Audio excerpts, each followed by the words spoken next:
चीन ने अपने ही नागरिकों की आजादी कैसे कुचल दी, ये आज आप देख चुके हैं। और भारत के ही कुछ लोगों ने देश की आजादी को कैसे खतरे में डाला, ये भी आपने देख लिया। लेकिन अब हम जानवरों की आजादी की बात करेंगे। इंसानों को शुरू से ही अपनी आजादी से बहुत प्यार रहा है। इस आजादी के नाम पर ही इंसानों ने तमाम अधिकार हासिल कर लिए। इनमें अभिव्यक्ति का अधिकार है, कुछ भी खाने पीने का अधिकार है, अपने तरीके से जीवन जीने का अधिकार है और तमाम अधिकार जिनमें मानव अधिकार भी हैं, सब तरह के अधिकार इंसान ने अपने लिए रख लिए। आप जितने चाहे उतने अधिकार अपने पास इंसान ने रखे, लेकिन आप इनमें से सारे अधिकार चाहे रख लीजिए, लेकिन क्या इसमें किसी की हत्या करने का अधिकार भी शामिल हो सकता है? तो आज का हमारा बड़ा सवाल यह है कि इंसान ने अपने लिए सारे अधिकार ले लिए, लेकिन किसी की भी हत्या करने का अधिकार क्या इंसान के पास है? और इंसान ने क्या यह अधिकार भी ले लिया है कि अब वो किसी की भी हत्या करेगा? किसी भी कारण से किसी को अपनी भूख मिटाने के लिए मारेगा, किसी को पैसा कमाने के लिए मारेगा, किसी को इसलिए मारेगा क्योंकि वो उसे पसंद नहीं। क्योंकि आप कुछ भी कर सकते हैं, लेकिन किसी की जान लेने का अधिकार किसी को नहीं है। इंसान को, मानव को पृथ्वी पर श्रेष्ठ प्राणी माना गया है, लेकिन केरल में एक हथिनी के साथ जो कुछ हुआ, उसने इस श्रेष्ठता पर सवाल खड़े कर दिए हैं। कल हमने आपको केरल की उस गर्भवती हथिनी की तस्वीरें दिखाई थी, जिसे जलते हुए पटाखों से भरा अनानास खिला दिया गया, और कुछ इंसानों की इस हरकत की वजह से ये हथिनी तड़प तड़प कर मर गई पानी में इस तरीके से। ये उसी हथिनी की तस्वीर हैं जो अभी आप देख रहे हैं। आप सोचिए, ये उस राज्य में हुआ है जहां 93% साक्षरता है, लेकिन इसके बावजूद वहां कुछ लोगों ने 100% क्रूरता और 0% मानवता दिखाई है। तो अगर आप केरल की बात करें तो हम आज ये कहना चाहेंगे, साक्षरता 93%, क्रूरता 100%। इस गर्भवती हथिनी की हत्या ने समाज के तौर पर हमें एक बार फिर से आईना दिखाया है, फिर से जगाने की कोशिश की है और पृथ्वी पर सर्वश्रेष्ठ प्राणी होने के हमारे घमंड को गलत साबित किया है। हमारे देश में मानव अधिकारों की बहुत चर्चा होती है, अभिव्यक्ति की आज़ादी की बात होती है और कुछ लोग छीन कर लेंगे आज़ादी के नारे भी लगाते हैं। लेकिन जिस दिन छीन कर लेंगे आज़ादी का ये नारा जानवरों ने लगाना शुरू कर दिया, उस दिन इंसानों के सभी मानव अधिकार, अभिव्यक्ति की आज़ादी और असहनशीलता और लालच पाताल लोक में चले जाएंगे। जो लोग जानवरों के साथ ऐसी क्रूरता करते हैं, उन्हें वर्ष 2020 से में जो कुछ हो रहा है आजकल, उससे सबक लेना चाहिए। हमने प्रकृति के साथ जो खिलवाड़ किया है, कोरोना वायरस उसी का नतीजा है। इसलिए अब भी सबको समझ आ जाना चाहिए कि असीमित आज़ादी ठीक नहीं है। केरल की इस हथिनी के साथ जो कुछ हुआ, उसकी वजह यही अनलिमिटेड आज़ादी है, जिसके पीछे आजकल सब दौड़ रहे हैं। सबको अनलिमिटेड आज़ादी चाहिए और अब वो आज़ादी किसी को भी मारने की आज़ादी तक पहुंच गई है। अब तक आपने इंसानों को न्याय दिलाने के लिए चलाए गए बहुत सारे अभियानों के बारे में देखा और सुना होगा। आप खुद भी कभी ना कभी इन अभियानों का हिस्सा बने होंगे। जी न्यूज़ ने भी ऐसे बहुत सारे अभियान चलाए हैं अब तक, लेकिन आज हमने एक जानवर को न्याय दिलाने के लिए एक नए अभियान की शुरुआत की है। हाथी को भारतीय संस्कृति में देवता स्वरूप माना जाता है। भगवान गणेश का एक नाम विनायक भी है और मान्यता यह भी है कि भगवान गणेश के देवी स्वरूप को विनायकी कहते हैं। इसलिए हमने इस हथिनी का नाम आज विनायकी रखा है। आप भी इस नाम को याद रखिए, विनायकी। विनायकी के लिए हमारे इस अभियान को देश भर से जबरदस्त समर्थन आज मिला है। केरल से लेकर कश्मीर तक लोग अपनी भावनाएं व्यक्त कर रहे हैं और जी न्यूज़ की मुहिम #जस्टिस फॉर विनायकी से लोग जुड़ रहे हैं। आपको भी इस मुहिम से जुड़ना चाहिए। इस हथिनी को इंसाफ दिलाने की मुहिम में जी न्यूज़ ने केरल के जन्म टीवी का भी आज सहयोग लिया है।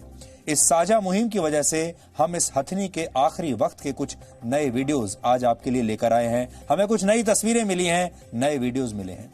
जी न्यूज़ की टीम इस समय केरल में मौजूद है। हमारी टीम दिल्ली से केरल में उस जगह पर पहुंच चुकी है जहां इस मादा हाथी की हत्या हुई थी और हमारे संवाददाता विशाल पांडे इस समय घटना स्थल पर मौजूद हैं और वो उस पूरे मामले की तहकीकात कर रहे हैं और हम वहां से आपको इस विषय पर लगातार रिपोर्टिंग दिखाएंगे ग्राउंड जीरो से।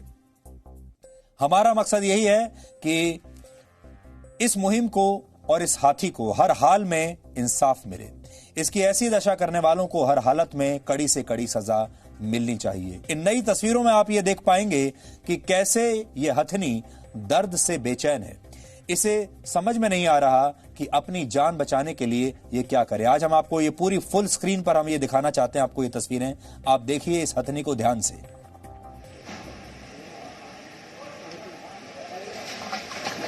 वो नदी के किनारे है, तड़प रही है, पत्थरों पर भाग रही है और क्योंकि बेजुबान जानवर है, किसी को बता भी नहीं सकता कि वो इस समय किस दर्द से गुजर रहा है। ये विनायकी की आखिरी तस्वीरें हैं। मरने से पहले की कुछ आखिरी तस्वीरें, कुछ आखिरी वीडियोस हमें मिल गए हैं जो हमारे सहयोगी चैनल जन्म टीवी ने हमें भेजे हैं केरल से। और ये विनायकी की मौत से पहले कुछ आखिरी तस्वीरें आप देख रहे हैं। भटक रही थी, दर दर भटकी है और आखिर में इसे थोड़ा बहुत आराम पानी में जाकर मिला और वहीं पानी में खड़े खड़े इसने दम तोड़ दिया। और इसी के बाद ये हथनी नदी में चली जाती है, जिससे वो पानी में रहकर दर्द को कम कर सके और अपने पेट में पल रहे बच्चे को शायद बचा सके। और यही सोचकर वो इस नदी के पानी में जाकर चुपचाप खड़ी हो गई। कई घंटे तक इसी तरह से ये हथनी पानी के अंदर खड़ी रही, लेकिन पानी में रहकर भी शरीर का ये असहनीय दर्द कम नहीं हुआ। इसके बाद आसपास लोगों की भीड़ लग गई। कई लोग सोच रहे थे कि कैसे इस हथनी की जान बचाई जाए। हर तरह की कोशिशों के बाद हथनी खुद भी बहुत हताश हो चुकी थी, थक चुकी थी। उसका सब्र का बांध टूट रहा था और अब कोई प्रतिक्रिया भी उसके शरीर से नहीं आ रही थी और ऐसा लग रहा था कि ये समझ चुकी थी कि अब ये जिंदा नहीं रह पाएगी। वहां मौजूद लोगों ने इसे निकालने की कोशिशें शुरू की।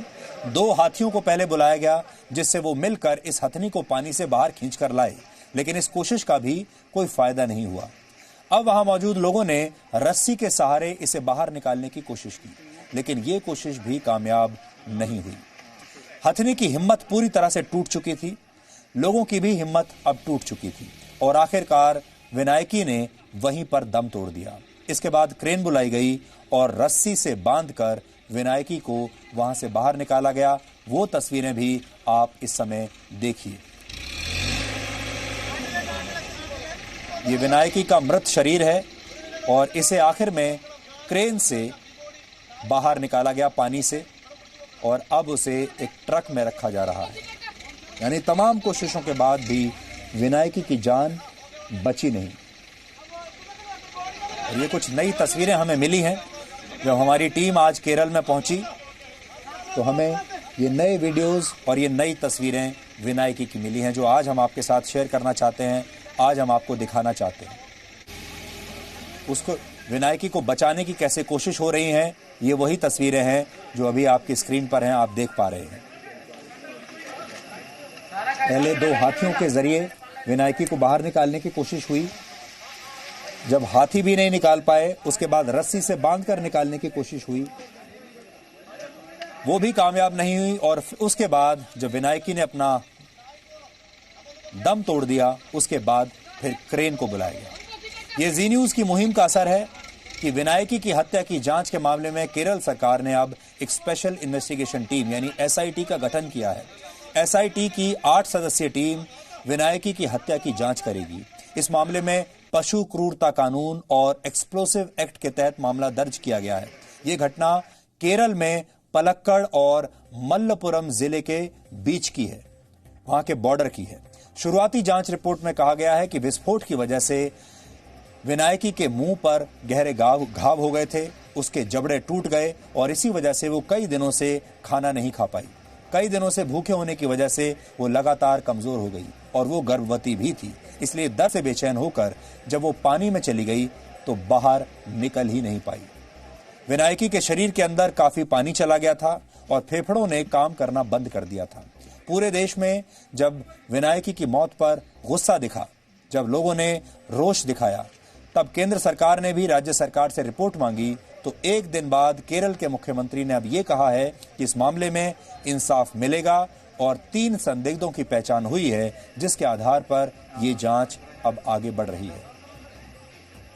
यहां सवाल सिर्फ एक जानवर और उसकी हत्या का नहीं, सवाल उन लाखों करोड़ों जानवरों का भी है जिन्हें इंसान कभी अपनी भूख शांत करने के लिए मार डालता है तो कभी अपनी खुशी के लिए जानवरों पर अत्याचार करता है, उनकी हत्या करता है। यानी खुद को सर्वश्रेष्ठ मानने वाला इंसान अपने लालच की वजह से जानवरों से उनके अधिकार और उनके जिंदा रहने की आजादी को छीन लेता है। कल से विनायकी की हत्या को लेकर पूरे देश में रोष है और देश के नामी गिरामी लोग इसे लेकर सोशल मीडिया पर बड़ी बड़ी बातें लिख रहे हैं। शायद आपने भी इस विषय पर कुछ ना कुछ लिखा ही होगा और कोई पोस्ट शेयर भी किया होगा। लेकिन यहां एक बात पर आपको ध्यान देना चाहिए और वो ये है कि ऐसी दर्द भरी मौत एक हाथी की हो या किसी दूसरे जानवर की, दोनों को दर्द एक जैसा होता है। हम यहां ये नहीं कह रहे कि आप अपने खाने पीने की आदतें बदल दें, ये लोकतंत्र है, आपको भी हर तरह की आजादी चाहिए। लेकिन ये जरूर सोचें कि जब कोई जानवर आपकी भूख शांत करने के लिए मरता है या मारा जाता है तो उसे भी उतना ही दर्द होता है जितना आपको होता है या जितना विनायकी को हुआ होगा। इसलिए आप जीवन में जो भी करें उसे संवेदना के साथ करें और अगर आपके मन में हिंसा की जगह संवेदना ले ले तो शायद आप अपना जीवन जीने का तरीका भी बदल देंगे। आपको खुद जीना चाहिए, अच्छा जीवन जीना चाहिए, लेकिन दूसरों को भी जीवन देना चाहिए, उन्हें भी जीवित रहने की आजादी देनी चाहिए अगर आपको खुद अपने लिए इतनी सारी आजादी प्यारी है तो। No signal, no worry. Presenting Z News app with live TV, latest updates and expert opinion. Available on Google Play and App Store. Download it now.